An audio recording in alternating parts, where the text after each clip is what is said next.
recording this with the picture-in-picture from this camera and the slide deck, so I can just upload it to my YouTube later as well. So yeah, and I'll get to a part of why on that in a minute as well. And firstly, content warning. We're going to be talking about digital. We're going to be using the word internet here. Yep. If it's a problem, signal report, weather report at the end, we'll move on. My background. So this will date me, and we'll get to a little bit more on this in a moment though. This was my first game device I owned, 6502 based electronic toy. Love that CPU, still I want to design a whole architecture around it one day. But I started coding in '86. Actually, you'll come back to that one too. This was my first ever modem, 1200 baud. This was my first electronics. This was my first Linux. This was my first Unix. My first Unix. ZX. ZX was owned by Microsoft in the early 80s, later SCO, but that's why that version of the logo is there as well. You stole it. Does anyone recognise the one up in the top left? That was the first machine I coded on. It is a micro B. Who said that? Micro B, yeah. Yeah, so I was in year 3 of primary school, started coding because one arrived. And my mum's a teacher as well, so when that happened, when they were delivered to my primary school, she said, I don't know anything about these computer things, I'll buy you some books, and the rest is kind of history. My first radio, I did pack it in the mid-90s with VK2ZHH around Newcastle. Didn't know he was licensed, didn't know what he was doing. But it was really cool, we could talk to his BBS back at home at 1200 baud before Wi-Fi was invented. Whoa. Yeah. Oh, yeah. Now, what I want to talk about here is we let the ball go here. Hams let the ball go on packet. We should have been at the forefront of that. It was ahead of its game in the mid-90s. It's still doing 1200 and 9600 baud. We'll talk about that later too. 2.4 gigahertz Pringles cantanas. I built some of these in the 90s too. We threw a 1.8 kilometre Wi-Fi throw on 802.11a. That was, we got 1 megabit across it, but still better than 9600 baud. And that was from, if anyone knows Newcastle, I lived at the top of Maud Street Hill near the Mudder Hospital. Sorry. I lived at the top of Maud Street Hill near the Mudder Hospital, if anyone knows Newcastle. And down near Woolies in Mayfield was my friend's other end of the link. We did lots of this kind of experimentation together in the 90s. Didn't really know that I should have gotten a license. So I feel still I missed out on decades of my people and what I should have been doing, but trying to catch up now. Yeah. Bunch of other stuff, war driving, finding Wi-Fi when it was invented. Free Wi-Fi. Yeah. Just under a year, or just about a year ago, I reached out to Rafi. And I think Brian, first, and then Brian sent me to you, and I ended up with Eric, and soon after got licensed.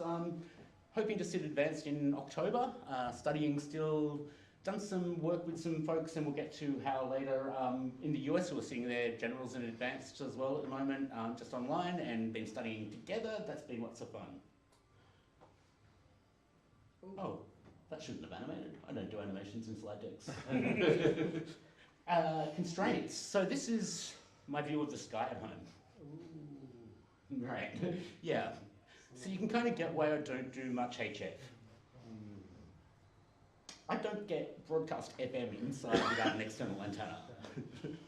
I have found the spot in the kitchen. I can put a Baofeng and hear RBV. Yeah. What I do have, an extensive home network, 4 VLANs running across it, a bunch of hardware phones, a bunch of handies, internet speed. Yeah. They're the things I can work with.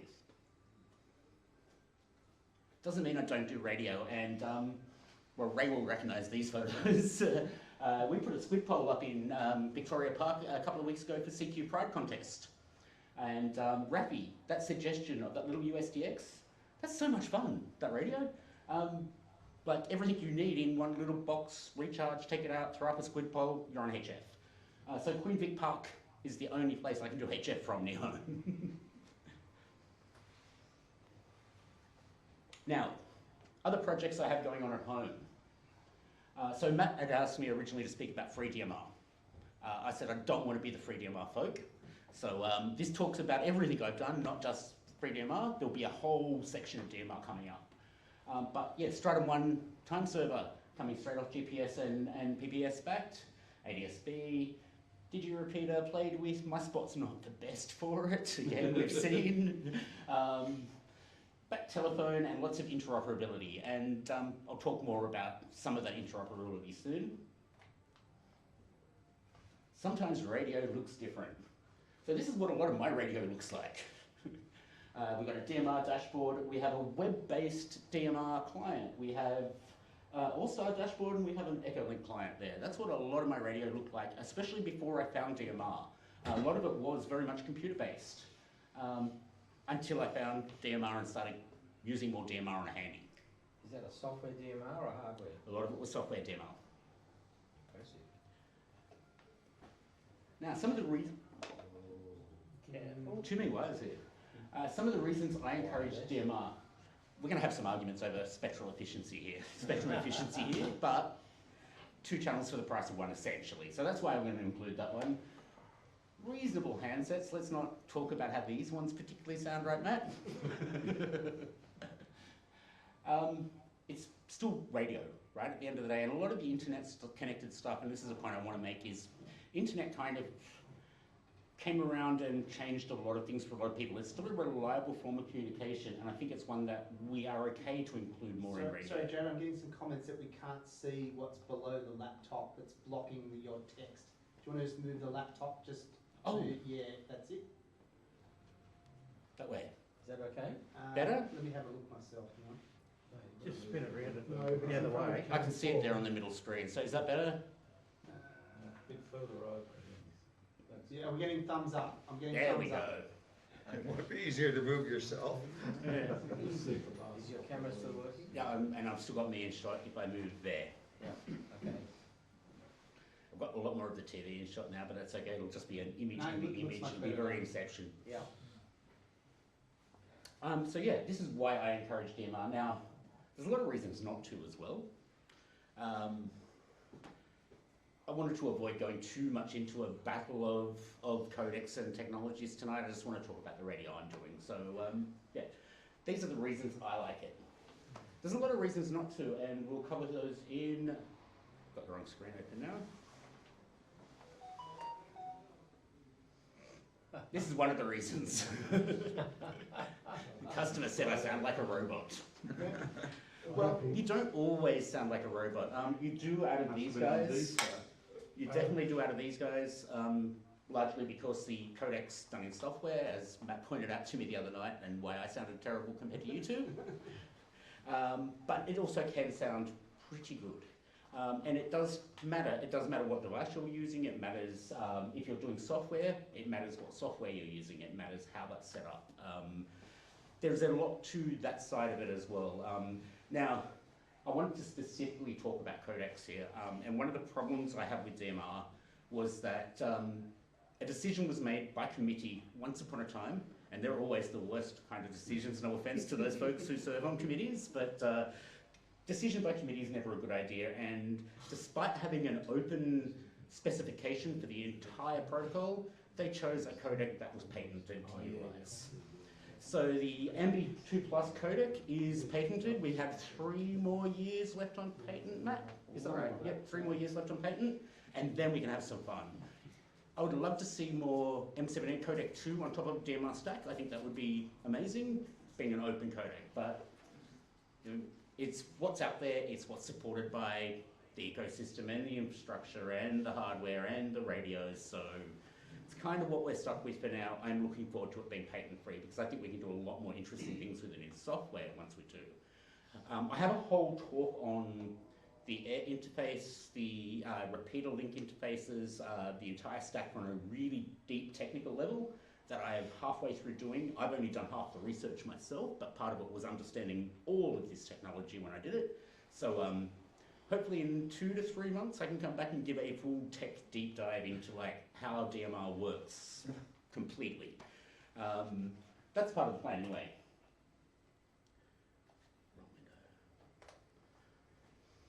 All right, so let's talk a little bit more about getting on DMR. Do I need a Pi? Not if you're on a DMR network and you're doing radio. Not if you've got any other Linux or Windows infrastructure at home. In fact, the Pi is probably the worst way to do DMR, a Pi Star. The software is terrible, it's bloaty, the configuration tool's horrible. The tool set it sits on top of though, Jonathan's MMDVM stack, brilliant. So yeah, it's a map back tools. I recommend this one, the DMR only hotspot, which is a very basic Linux install. You edit the config files by hand, you run it, it works. It runs on my main Linux server at home, so accurate clock, highly important for DMR. Jittering on a Pi's internal clock can get terrible, especially on Orange Pis and other even cheaper Pis. Their internal clocks are just jittery, so DMR gets jittery on them. Actually, on that note, for those who don't know, DMR is based on TDMA, so time-based multiplexing, so your clock is heavily important there. So I'm assuming a lot of knowledge for the basic stuff for DMR here as well, but I was asked tonight to talk about FreeDMR specifically and why that exists and what we do differently. So you've probably heard the ads I've had on the news, basically, well not ads, the stories about DMR on the news that we put out when I first became sysop for Australian FreeDMR. You've probably heard somewhere out there about people using it.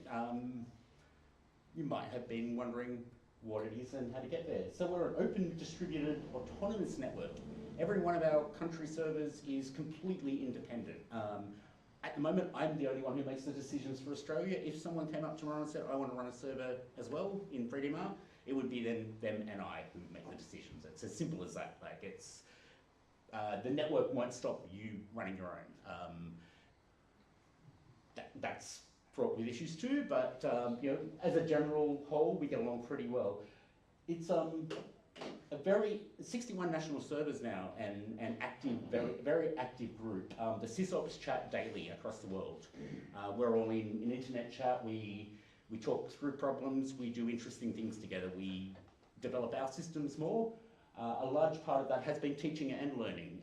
So I've been bringing a lot of my traditional enterprise IT skills, how to run transcode in containers in the cloud, how to run this stuff at scale better, how to help handle network congestion and whether it's CPU contention versus memory contention on servers and things like that. It's and I've been learning lots more about radio modes. So that's been a really good info exchange with the worldwide group of sysops. Now, what we do different to folks like VK7HH or Brandmeister, they are, and don't get me wrong, they're both brilliant in their own right, but they're networks for communications. They're not networks for experimentation.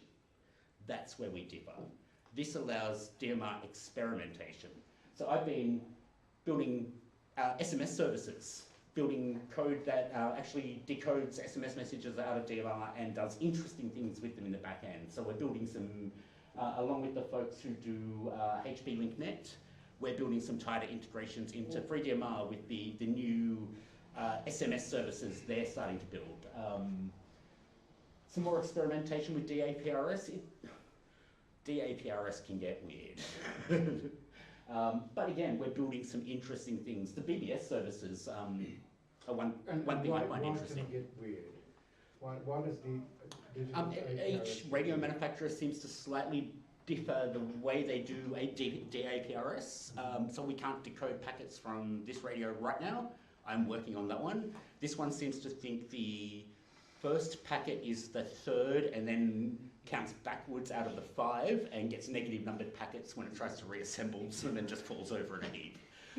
So that's the software we're trying to fix around that stuff at the moment. We as in who?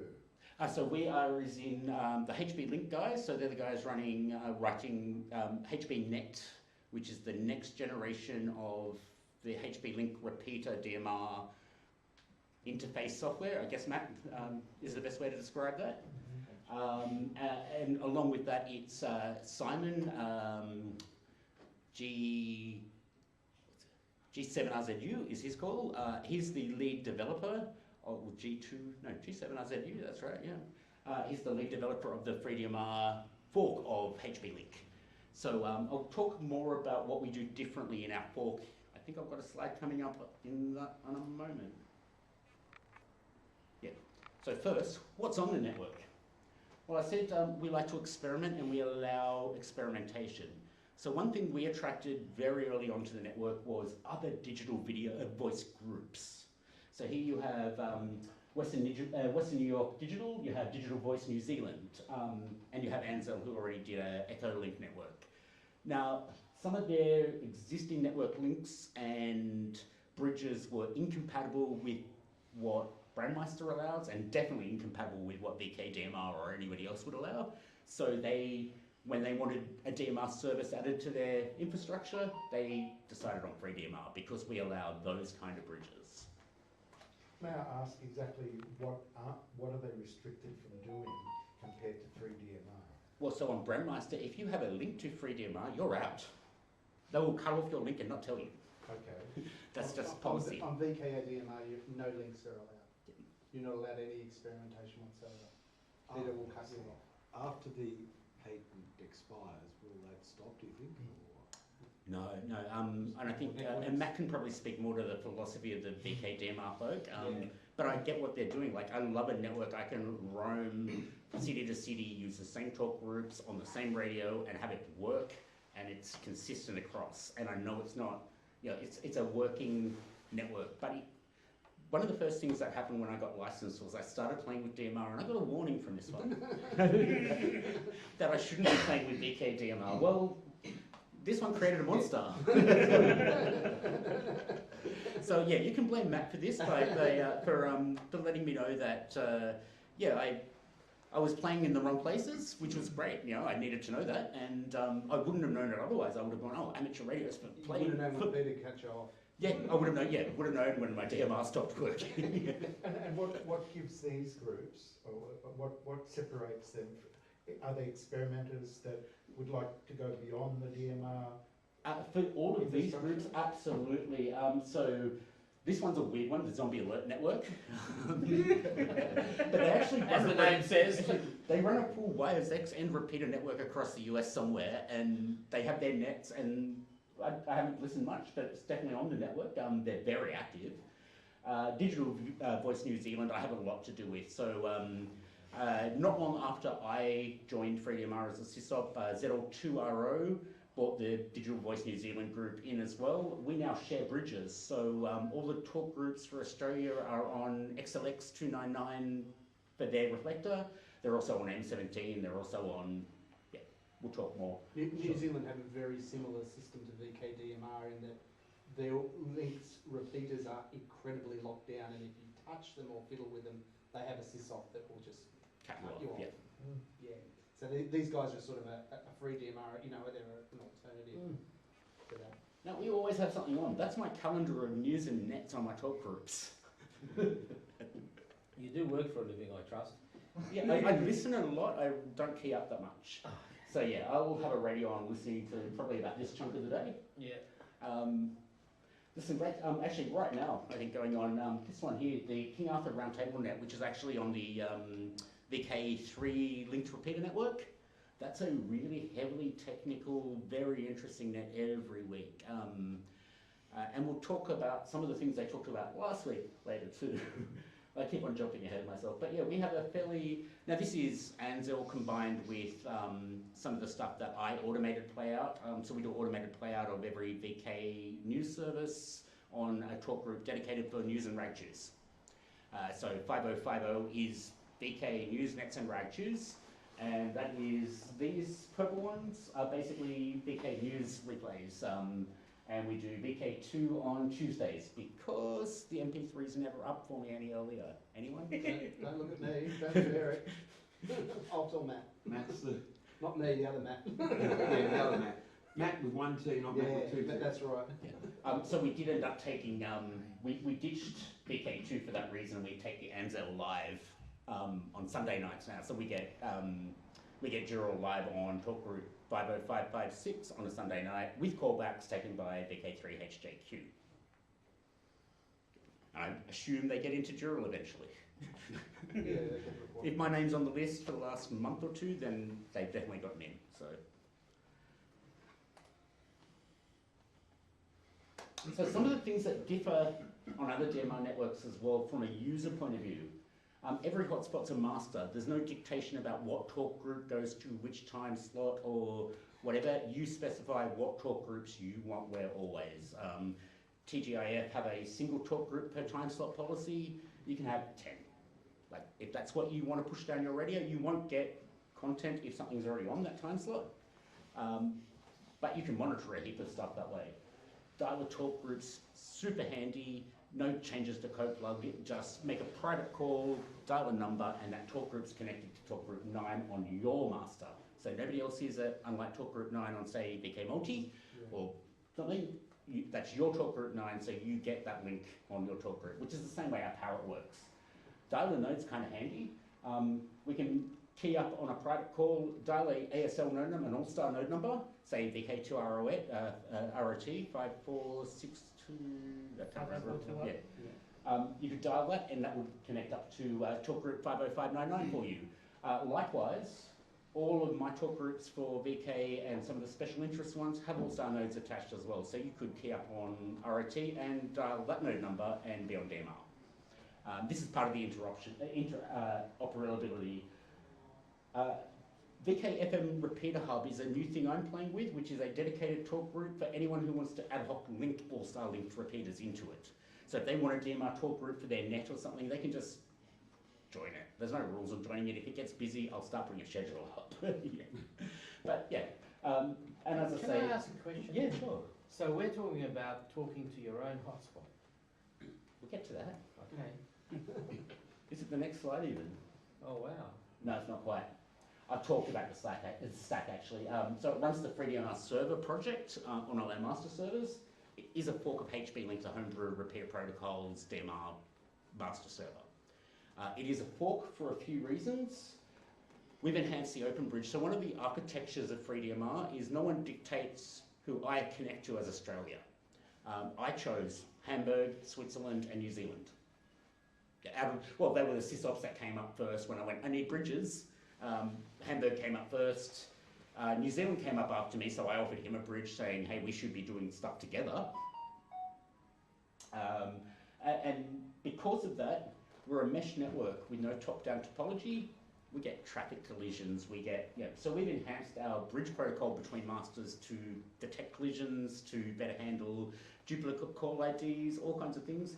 It didn't mean it broke, which software was it? DroidStar on certain Androids because they reuse the stream ID for every call, and our collision detection just goes, you keyed up 2 minutes ago, go away. We're working with them to fix that. I think we fixed it in a few places, but again, that's part of that. We're working with the developers of DroidStar, with the developers of MMDVM host, with I'm in almost daily contact with N4IRS and N4IRR, who are the DVSwitch guys, who do MMDVM bridge, analog bridge, IAX bridge. There's a whole suite of various bridging software there, and the software they're doing is brilliant. Like I can, without some of the best ham software I've come across actually comes from those two. I can drop in a button on a website pretty easily and pull a PCM feed out of their bridge and have it play without using Broadcastify, without another transcode step to MP3, without any of those things. I can just play via WebSocket. There it is, PCM stream. Bear in mind that we're not all DMR specialists, so bring sorry. up a term. Yeah. Please define exactly what that term is. Which term was that We one? don't really. What did you first say after the second word? The one after the. So we have a slowly growing user base. Did catch one user up on the UK server recently and had a word to them. They've now got a bridge. That's Matt, by the way. Not sure if he was sneaking around checking out FreeDMR without me knowing, but I found him connected to the UK server, and I'm like, hang on, there's one in Sydney next to you. I just couldn't be bothered changing it. Fair enough, fair enough. The Carl's got a question. Go for it. I'm not looking at screens. Question from Zoom? Miguel, What? No messages. well, he was holding up his hand. Apparently there's a raised hand on Big Zoom. Al. Is there, Big Matt? Al is holding up his hand. Oh, go ahead, Al.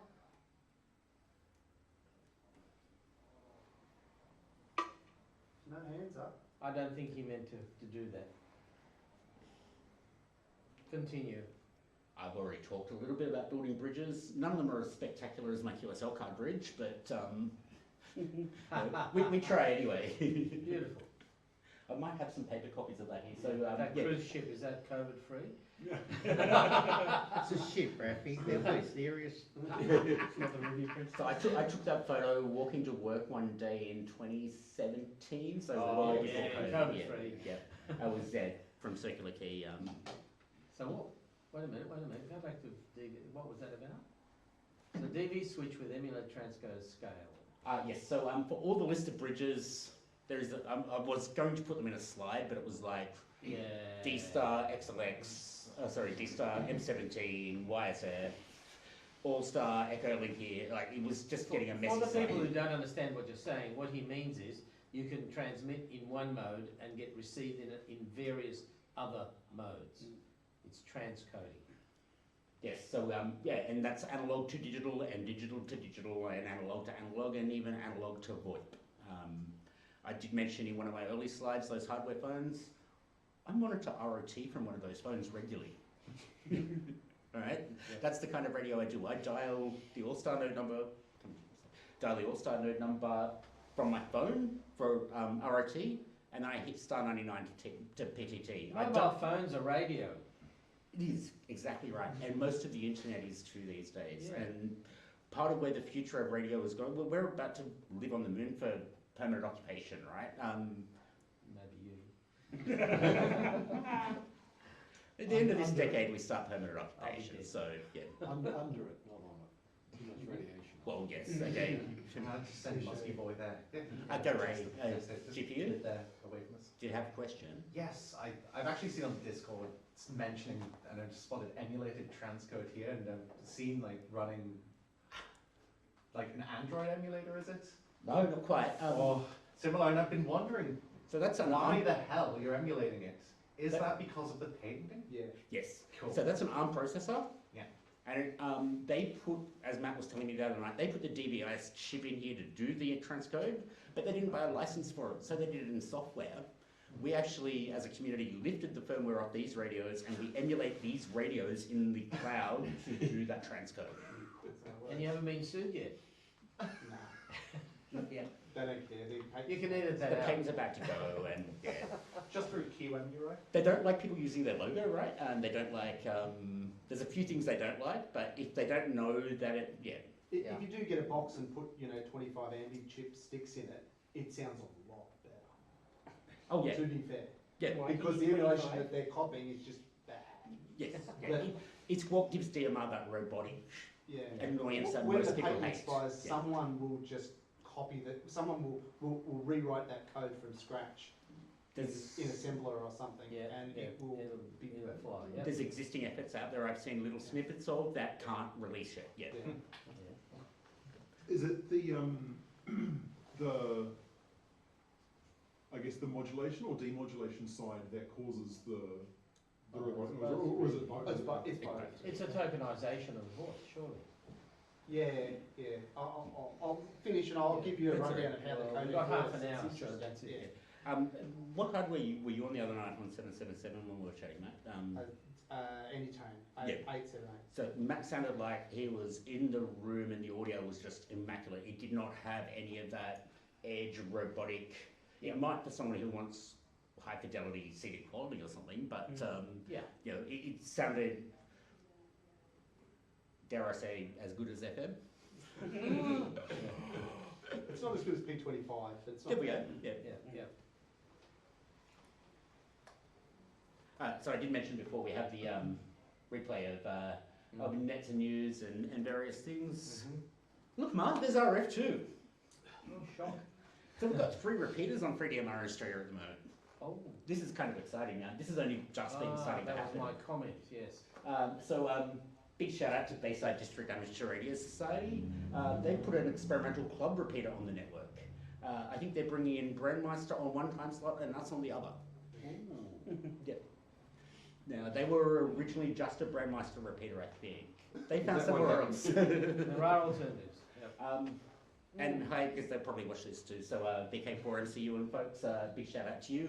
The other two are privately just folks with repeater licenses rather than club repeaters. But my buddy Tony, who'll come up a few times in here, VK3JET, famous for his Echo IRLP or whatever it was called. So he's responsible for that stuff, the EchoLink IRLP bridging software. And GP, VK2RGP up in my old stomping ground hometown of Newcastle. Don't know who they are actually. They've still not spoken to me, these the people running this one, but we're a free network. If you want to put a repeater on, go for it. You don't even have to ask to put a repeater on. So we also do some VoIP. So I've talked earlier about my hardware phones. I love using them for monitoring. They're wired, they work. They have reasonable audio, and I can dial radio things and listen. So all about a landline here? Define landline, but we haven't had POTS for a long time. That's what It's VoIP. It's NBN, yeah. It looks like a landline. Yeah, it's a pretend landline. Well, yes. So I run Asterix at home, pure Asterix, not All-Star. I run 12 inbound lines because my buddy runs a massive VoIP wholesaler. I asked for a Sydney number and he said here's 10 consecutive ones. So I run like an emulator of the old talking clock on 028,000 8828. I run a computer readout of my weather station at home on 8000 8827. I run my main in-dial on 8000 8822. These have numbers that you can dial from Sydney as well. They're not published because these are, well, especially that one. That one doesn't actually, the news does. Yeah, news does. This one doesn't because there's RF links, and PSTN to RF is a bad idea just for licensing. We want to try to ensure that folks at least getting on the air have licenses if we can stop them elsewhere. It doesn't have to be this or that. Why not both? DMR Gateway is an excellent bit of kit. You don't have to run your own DMR master to be on multiple networks. You can use Gateway and define up to 5 of them, I think, now, and then rewrite talk groups. So your 9505 might be 505 VK, your 8505 might be... Transcoding as well?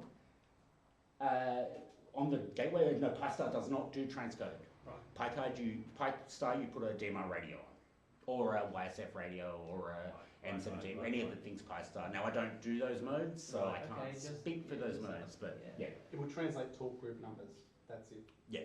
To And XMS time or slots, something. if you've got it. So yeah, basically routing between your local talk group number and which network and time slot and talk If group they do you want. transcoding, you win. Yeah. All of them have like a Now, if you- 505. Setting up your own routing sounds too hard. Just use VK Multinet. I do. That's how I get into every other than Thank you, FreeDMR. Matt. That's how I do Brewmeister and VK. When I'm out and about, I do VK from the radio. But I'm at home, again, RCG, I can get pretty well, actually, from home on the DMR, but BB, no chance at all on FM. So yeah, I do use VK Multi when I'm at home, just so I've got Brewmeister and VK. I think you're only carrying 505 from FreeDMR at the moment. No, I've got a few more now. Yeah, sweet. Yeah, I know folks were I know, asking you for someone asked more. me if I put them all on, I don't know, don't ask me what they are, but. Yep. Whatever. So, we're just shuffling calls around. What the people listen to is their thing, right? That's right. Got a hotspot already? Just pick me from the list. It's that simple. Yeah, FreeDMR Street is listed. You pick it from the standard PyStar dashboard, you're connected. So not long after finding DMR, I had a QSO with Kilo Juliet 7, Oscar Mike Oscar Kimberly, who, if anyone listens to ROT on a Sunday afternoon, you would have heard her. Yeah. She has Net on the Pride group. Yeah. And VK3JED, who I've mentioned already, he ran a bunch of VoIP and ROIP infrastructure already for Anzel and other networks. He's also, yeah, as I said, Echo IRLP and VK Rage, who I think he ran on EchoLink for a while. Very famous call sign. Plenty of Kane's been around for a long time. Yes. So yeah, he had this idea, let's build a multi-mode hub network using USRP. So USRP is the GNU Radio Universal Simple Radio Protocol. Yep, we got all that. So that's everything that GNU Radio supports, which is any radio pipeline you can imagine pretty much, you can build in that. He proposed using its uncompressed PCM audio at the core of our network. So we actually carry across a 3-node hub, uncompressed audio across the top for the Pride Radio group. And Wow. then I look after the DMR side of things. Kimberly looks after Yaesu, Echolink, P25, M17, NXDN. Tony adds some IRLP and other things in there as well. Oh, God. So this is what's actually connected to ROT on a Sunday afternoon for our net. Wow. Which is why you'll often hear us, oh, this time I'm coming in M17, this time I'm doing this time I'm doing this. And why most of the net is actually a technical discussion about making some part of this work. It works very well. Yeah. Club operates 3 call signs, VK3PRG, V3PRG, and VI 2022 Pride. You may have heard someone use those sometimes. I think there's 3 members of the Pride Radio group in this room. I'm not going to name them. This is what the club gets up to though. So I want to talk about the Pride group. Now this is where I deviate from FreeDMR. We are a proper radio club, 268 members worldwide. The oldest I could find in the last week was 50 something, in his early 50s. The average membership has got to be late 20s. 260 radio operators around the world in their late 20s to early 30s. Mostly gamers, mostly tech folk. But you may have come across this project or these calls, VK3LAT and PatPat. So that's a packet BBS package system software that's been around forever. It's really cool. They're responsible for that. Sound Hub and Radio Son, have you come across those ones? Okay, so members of our club are behind both of those projects. Yep. The cool stuff they're doing at the moment is the new stuff to support amateur balloon launches and tracking with a whole extended tool set around amateurs who are launching balloons worldwide. So they're doing really cool stuff. That's getting a bit of traction at the moment. It's going to get a lot of traction, yeah. We've got a bunch of VEs. I couldn't get an answer today on how many we've got in Australia. Do we know if we've got any? I don't know if we have any. We've got a bunch in the UK and US that you can do your license through the Pride Club now. A lot of SSTV. They love SSTV. There's SSTV everywhere. In fact, if you get rickrolled on 20 metres, that's probably us. Wow, okay. So the next generation of radio does look different. And I think that's what my closing point is going to be. There's going to be a lot more merging of internet and radio. We're all interested in satellite comms. We are all interested, and most of us are doing a lot of HF too. Like I sit there most of the day on Discord and I see whisper reports from folks. I see HF band conditions from folks, especially there's a small group within the club that are heavy HF users, whereas there's Omo, Jed and myself who are all very digital voice users. We'd love to do one of our next projects actually coming up is doing a SSTV HF to digital gateway. FreeDV. This is more picking up HF SSTV in one city and relaying it on, say, 70 centimetres in another. Yeah. So using the internet as a middle medium for SSTV as well. Yep. That's only because there's so much SSTV that goes on, and you'll see a lot of Pride SSTV. So yeah, I know I've missed other stuff that we're behind and stuff, but I only had 2 days to go. Hey folks, anyone got projects that I should shout out? And no one answered, so I only did the ones I could think of. Okay, cool. But yeah, we are very active. The Discord, how many hundred messages a day? Yeah, too many. And where did the Pride group start? Oh yes, sorry, I should. VK3FUR, it's an Aussie group, primarily out of Australia. Most members are Aussie, I think. Again, I did ask Michaela VK3FUR for stats on this. We don't collect anything other than what's legally required as a club for privacy concerns. So we didn't have an average age of members. We didn't have, we did have a pronoun breakdown from the robot that runs in the Discord channel. And that's only people who told the robot what they wanted. Yeah. Okay. My philosophy on radio, finally. I've been building the things in radio I want to do and opening them for people to use. If they want to use them, go for it. If they don't, give me a signal report, move on.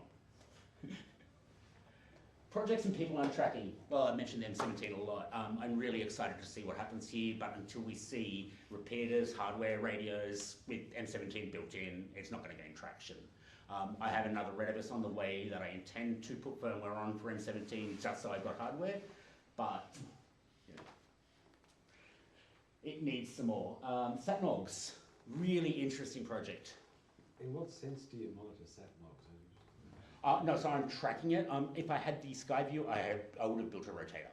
Right. So it's on my radar of things I want to do. This is more the projects in radio that are exciting me. I wish I could do SatNogs, but with my balcony situation, You won't, yeah. being a ground station at my place is not worth it. But If I can convince the boss to do one on Flinders Street, then yes. yeah, all right. Have you got a SatNogs running, Tony? No, I've dealt with them an awful lot. Right. Yeah, that's why I was interested. It's always the university. Yeah. You can always give him access to your SatNogs receiver and you can Well, collaborate. yeah, when it's operating. Yeah. Well, that's why I mean by collaborate. Now it's a good thing this is a new slide deck too, because about a week ago, two crazy lads introduced me to this concept called New Packet Radio, and I'm obsessed. Oh, okay. Yeah, it's a proprietary, it's open source. It is open source. Yeah, but there's only just one, or initially it's just It's one a very developer. small handful of developers, Yeah. yeah. I've taken a But really that's solid interesting. I've taken a really solid look at the hardware required for the modem, Yeah. and it is so simple. I want to add a filter on it and get like 10 boards done in China sent over. So I think you mentioned you wanted, Why in China? Have it done here? is someone going to do the pick and place for me? I'm not going Oh, to solve that. they're dispersed all over the place, but. I will, but, yeah, tweezers, magnifying glass. but not SMT. I stopped SMT years ago for that reason. Other people do it better. Shortwave Australia VK3 ASE's project. Does everyone know what that's about? Nope. Shortwave Australia has acquired two of the former ABC HF frequencies, 2310 and 4835. They have a domestic HF broadcast license. Wow. They are now operating Shortwave Australia, as he calls it, and that's VK3 ASE. Now, what I love about this project is it's an amateur who's taken those skills and are now doing broadcast HF as their What's the thing. content? What's the content? So it's music from Dave. No, Dave Brubeck. one of the guys, one of the VK3s, VK3ZH. He recorded a bunch of music over years, I think it was, and that's been played out. It's again, it's It's whatever he's got. yeah. But I can see that as being a very interesting opportunity. So his license allows him 5 kilowatts on those two frequencies. Wow. Yeah. 310, 48, what is the other, 48? Sorry for What's the second frequency? 4835. 483. Yeah, and Aren't those towers still leased out to the overseas broadcast? the towers are, but the frequencies were up. Yeah. So the story goes, and I've heard this from a few people so far, that he used to work for the ABC, and at a Christmas party he had a run-in with Michelle Guthrie and got up her basically for pulling Radio Australia. And now he's retired, put his money where his mouth is, and doing for a few $100, he says, what they couldn't for 1.2 million. Admittedly, he's not doing 5 kilowatts at the moment, he's doing 200 and 100, but he wants to go to 500 at some point in the future. I can just get a copy at my balcony, so it must be pretty good. Do you know where it's operating out of? Outback, there's a video up on his YouTube, VK3 ASE. He's just moved out of central Melbourne, out of the city somewhere, to a rural property as part of this project, and yeah, building some interesting things. So yeah, the reason that interests me is because it's someone who's taken amateur radio and done something that's not amateur radio with it, and I want to see what happens with it. One of my favourite nets, I'm on PSRG all the time, that one goes without saying. That's more of a social Seattle net. The technical stuff by Anzo and FreeDMR, the King Arthur Roundtable net, which is on right now.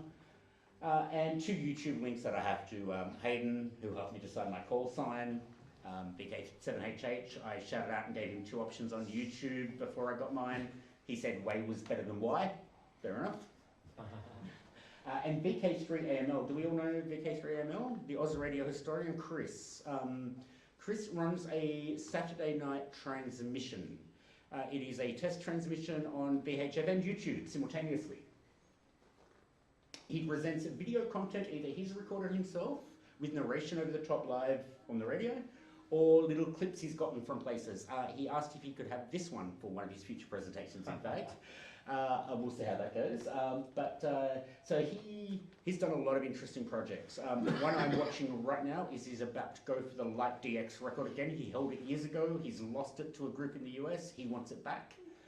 So this is using LED light communications for DX. Yeah. I remember him. Yes. Yeah. He's also done a bunch of Light. flashing Yeah, LEDs. nice. Top end of the spectrum. Yeah, terahertz spectrum. Terahertz, yeah. Was he the one that demonstrated up at I'm wondering. He actually demonstrated it from the? Tasmania. Yeah, Tasmania to Victoria. Deer Point or something, or Deer Island. Deer Island, that's the name of the place. Yes. It's actually amazing. There's a lot of work. I could reach out and ask him to be sure. No, but, no need for a license, by the way. There's a lot of work in it. I don't know with your the amateur bands and lights. The other thing with Chris is I mentioned to him when I was talking to him about Waverley Club. Actually, we got talking about very early TV experimentation, and as we all should know, we're famous for it. And he has actually recreated a full bed mechanical scanning television if you ever do want one. We need somewhere to put one. So We're yeah, actually famous historically for entertainment, illegal entertainment over the newfangled radio. some people do get a little upset with Chris's broadcasts because they are a 3-hour Saturday night regular thing with pre-recorded content he narrates, and he keeps it as of interest to. Tunes or something. Oh, exactly right. But some folks have raised concerns that it's too much entertainment. Yeah. Too entertaining. Turn the Done thing off. Someone said me at 11:30 on RBV then. Yeah. All right. I've been glad I was on 777 on Friday We've got night. 15 minutes left, Jared. Okay. We had other things, but we're not going to get to them. Sorry. No. I've got 2 more sorry. slides. Yeah, I've talked about what's next for me. Haven't seen Nick Yeah. for a while. Sorry? Haven't seen that icon for a while. I thought it was appropriate. New packet And radio. lastly, how to get in touch with me. Hang on, go back. You don't have to run. What's That's all right. new packet radio? That's the NPR. Going for FreeDMR. Making more video content. Yeah. Yep. Okay, amateur radio and license upgrade. Yeah, okay. Yeah, so that's all I'm planning in the near future. No massive big projects. I think I've done enough for a year. And yeah, how to get in touch with me. Yeah. I tend to monitor ROT more than BB. Right. Yeah, just because it's got all style. See, BB I can get perfectly fine from Yeah. Fomley, whereas ROT, I have to point my Aggie side. Yeah, we know that. Well, thank you very, very much. Has anybody got any more questions? Okay. Thank you very much. That was